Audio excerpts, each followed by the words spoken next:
And if you're poor, Papa just say don't complain. A little bit content is great gain. And if you're poor, Papa just say don't complain. Little bit content is great gain. Yeah, this is Cash Thompson, aka Don Writa. Right now, you are at Don Writa Records, 3rd Avenue, Peterkins, Land Bank Hall, St. Michael.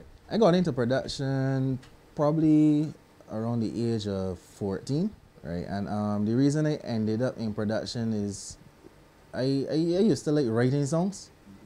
And then one day I told myself, you know, well, I asked myself, where is get beats from?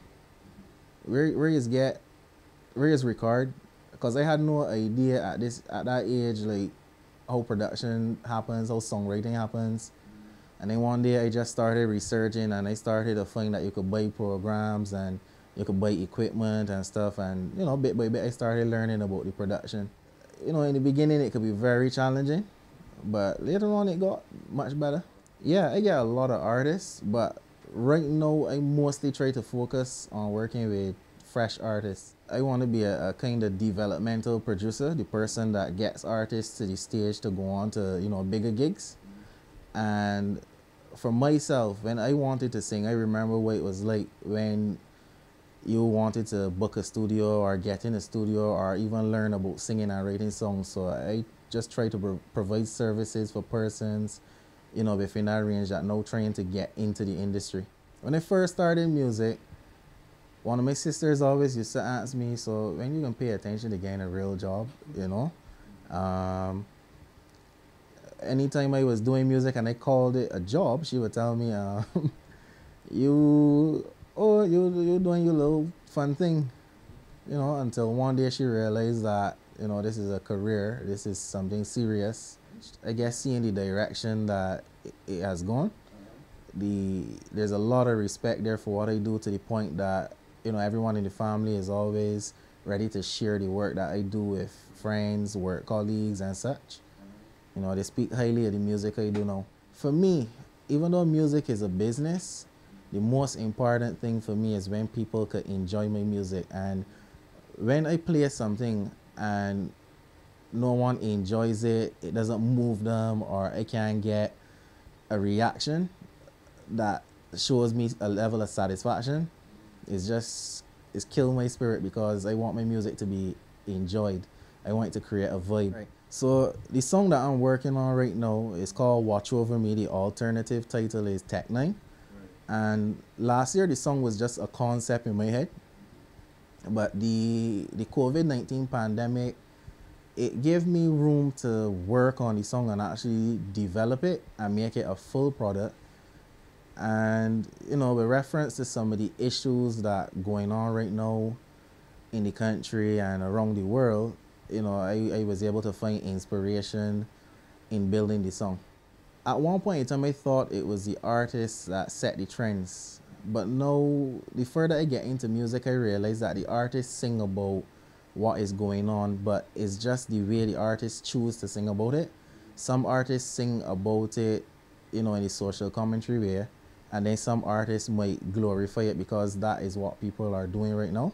In Barbados, we have too much talent that undiscovered. And when I say too much, sometimes, well, every day I just get at least 5 new people messaging me about starting songs, and you know, I will always ask them to send a short demo that I could hear what they're working with. And when I hear the voices and the lyrics they come with, I find it so hard to believe that there are so many people here. Imagine 5 people every day, 5 new artists every day, full of talent. To be a good producer, you will need to upgrade, and the reason being is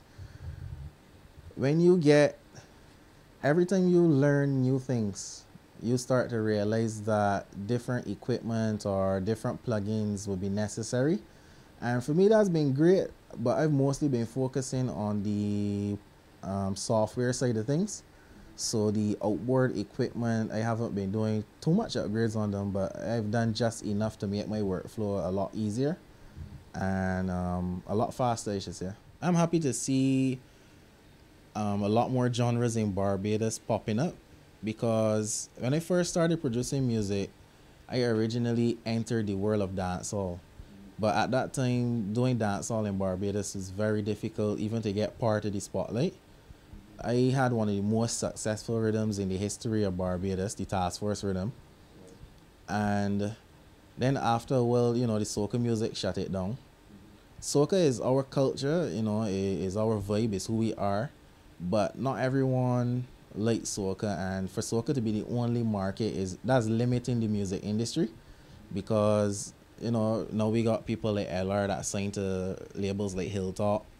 We got a lot of dancehall music out there, a lot of R&B music out there making waves, and I think it's great because this means development for the industry, because a one genre industry honestly cannot be much of a music industry. I like to be in the background, and I don't like attention. So even being in front of the camera now, but honestly, sometimes you write a song, and no matter how good someone's voice is, if they don't feel the song, it doesn't come off the way that the song is envisioned. And being that I had a history of singing in the St. Mary's boy choir, and when I was at Foundation, I do a little bit of singing, I just decided to use my voice. And I got to thank COVID-19 for that. It's a serious pandemic, but it gave me time to reflect and realize that I have a talent for writing. I can sing songs I write. It's time for me to at least, make a mark in the world with my vocals.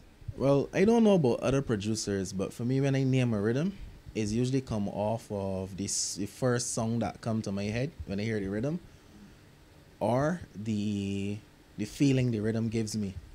Like when I made the Task Force rhythm, I had a siren in it, and all I could picture was the Task Force running fellas, So I was like, yo, Task Force rhythm. Then I had one named the White Collar Crime rhythm, is a bashment rhythm. But then the inspiration was that White Collar Crime is a place for like a lot of bashy videos, if you get where I'm coming from. Right. So that the inspiration has come from many different places. That's the best way I could put it. For me, I used to be in the studio at all kind of hours. But I don't know if it's just me, but I started realizing that there's a window for when you hear music better. And for myself, sometimes I think people overwork themselves with the hours they try to put in. But, maybe it's for reasons beyond their control. But for myself, I find that there are specific windows where your ears are much better and much better in tune, where your mind is flowing a lot better. Many times I've been in the studio late. I've worked in studios 3 o'clock in the morning, coming home 7 o'clock in the morning. But then when I go back to the studio the next day, everything sounds like garbage. And, the pressure that you put on your ears could be a reason that you end up, overworking or overproducing the track. Right? So the advice I would give to any, young person or, anybody, because don't let me limit it to young. But anybody that want to join the industry, if you love music and you're passionate about music, just do it. It's not going to be an easy road. It's very difficult. So prepare yourself that you got to put in a lot of work, and very often you might invest and don't see returns. But if you love it, and the real thing for you is for people to feel your vibe, just go for it. Yeah, man. It's Anderson Haynes, better known as Papa Dutch, the youth with the goal on touch. When they come to talk, I got too much. Real thing. People love the Bajan dialect. Yeah, from way back when. Can't change that style. That's still original. Where I want to sound like a Bajan, I want to sound like a Jamaican. So that's my trademark. Too much violence in Barbados. And every day escalating. So singing positive songs is like sending a message, especially to the young generation. According to the individual, according. Because some people is got that vibe. Like, could build. Maybe how he sing, some people could blend in. But me love the studio, and also Don Writa. What go on, sir? Flash your lighter. Call me respect, no Don. Yeah, man. Because this studio nice. First time me come, me have to come back twice. Yeah, man. Me love it. Me love the studio. And me respect Don Writa. You don't know. Freestyle. Looking at a while. Well versatile. Yeah, my name is Joshua Haynes. Yeah, To talk about the career, music career, for me, it was a very scary thing because Don Writa actually gave me the chance to come out and do a little something, as they would call it, and I would really appreciate of him for that, and I thank him a lot for that every day, and from there it just catch on to me that, you know, it's something that I would like to do both songwriting and producing later on in my career. For all my life I know Don Writa, he was a hard-working individual, and to see now he puts all this hard work into something that he truly loves is very remarkable, sir, and he's really a guy that all I know is hard work. So to give me the opportunity to come out and think is, I really appreciate him for that.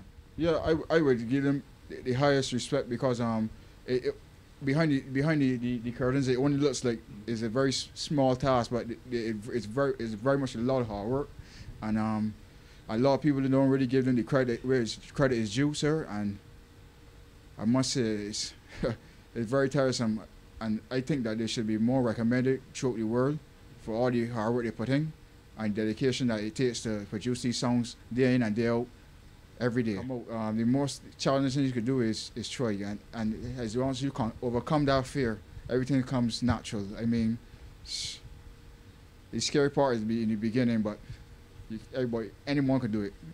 And once you overcome that obstacle, you see everything clearly.